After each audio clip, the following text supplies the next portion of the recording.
Hey YouTubers, Luis here from Toll Universe. Hope everybody's doing well. We're here cranking away, busy as usual, and I hope you guys are doing the same as well. So today's video, I wanted to talk about Copart's Truck in a Box program. It's a very interesting program. I reached out about it just wanting to learn the basics and what it was about. And they came up with this program to make it more attractive to their current subhaulers or people who want to get into the towing industry. And my honest opinion with the Truck in a Box program is that it does not benefit the business owner, the service provider. It only benefits Copart. So one thing that a lot of people don't understand is that if towing was so profitable, Copart would not subcontract the transport work and keep it in-house.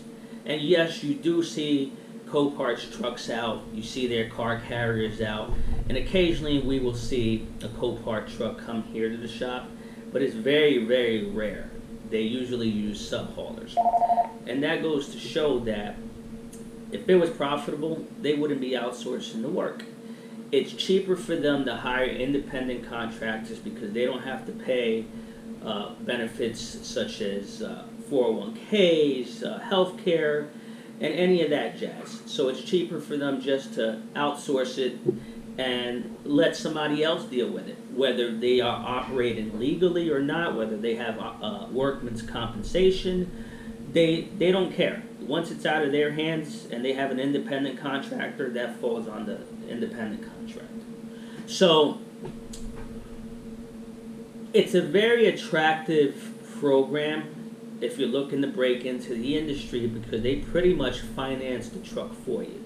And I believe the trucks that they're financing to these new providers are newer internationals or Freightliners, I forget what, and brand new trucks. So you can get into a brand new truck without putting a down payment. You know, Copart is signing the note for you. And one of the requirements that they require, and I don't know if this is state by state, region by region, but down here in the South, they were requiring that you would have to run four cars a day or a total of 20 cars during the week. And if my memory serves me correct, they were also going to pay you less than a current subhauler. And down here the rates are horrible, and the rates go by different zones. And I believe that the zones start off at $50 and it can go up to $150. Now, they're going to pay you less than what they're paying their current subhaulers. So that there was kind of like, it was interesting, and to me it's not right. So they would allow you to run more if you wanted to, but once you hit the 20 car threshold there, minimum limit, you can do whatever you want with the truck. Whether you're doing roadside, police rotation, you can do whatever the hell you want with it as long as you met the requirement that they put in place. So these trucks that they are pretty much giving away or financing for, they retail for about $160,000. So when I spoke to them, they explained to me they would be a 3 or 5 year term, and the payment would be anywhere from $1,700 a month to $2,200 a month, depending if you went with a 3 or 5 year loan and a 5 year term. And after that term was up, you would have to pay a balloon payment, which equated to about 40% of the purchase price of the truck. So it was anywhere from, I think, $45,000 to $65,000, which you would have to pay at the end of the term if you wanted to keep the truck.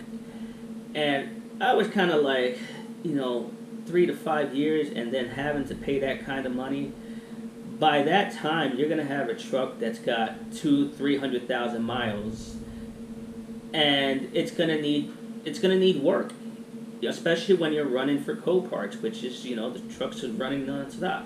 So it just didn't make sense to me. And most people don't have $65,000 in the bank to pay off the balloon payment. So what they would have to do is get into another contract or finance that money outside of what Coparts is offering. So it didn't make sense. And one thing with Copart and IA and all these companies, when they come here to my facility to pick stuff up, they're at my mercy when it comes to releasing the car. Sometimes they just show up and I've got the car buried behind other cars. And that's one thing that you need to take into consideration if you're looking into this program, is that a lot of times us repair shops and us towing companies, we're just busy at the moment. And me being me, I don't allow anybody in my lot. So we have to pull the stuff out. So what does that mean to these service providers? Is that you're sitting around waiting. And if you're sitting around waiting, you're not making any money. Well, with all that being said, my personal opinion with Copart is it doesn't seem like it's a good program. It doesn't benefit the individuals who are getting into the program. It only benefits Copart. And one thing over the years that I have been seeing is a lot of these newer trucks, the quality control behind them has gone down significantly, especially after COVID. So what are you going to do when that truck is down for warranty work and Copart is expecting their monthly payment? Now that truck's in the shop, it obviously isn't generating money. So, and that's one of the downfalls of the newer stuff. It's, a lot of failures and stuff. And that's one thing that you need to take into consideration. So, like I said, I don't think it's a program that benefits you, and especially if you're starting out, I don't think it's beneficial. And that's just my take. I know there's guys out there that make it work, but me, quite frankly, I'm not about quantity. I'm about quality. I'd rather not run 20 calls and make 10,000. I'd rather run 10 calls and make the same amount of money without the wear and tear and the time on my trucks. But anyways, that's all I got for you. I hope everybody stays safe, slow down, move over, and hit the like and subscribe button. Thanks for watching.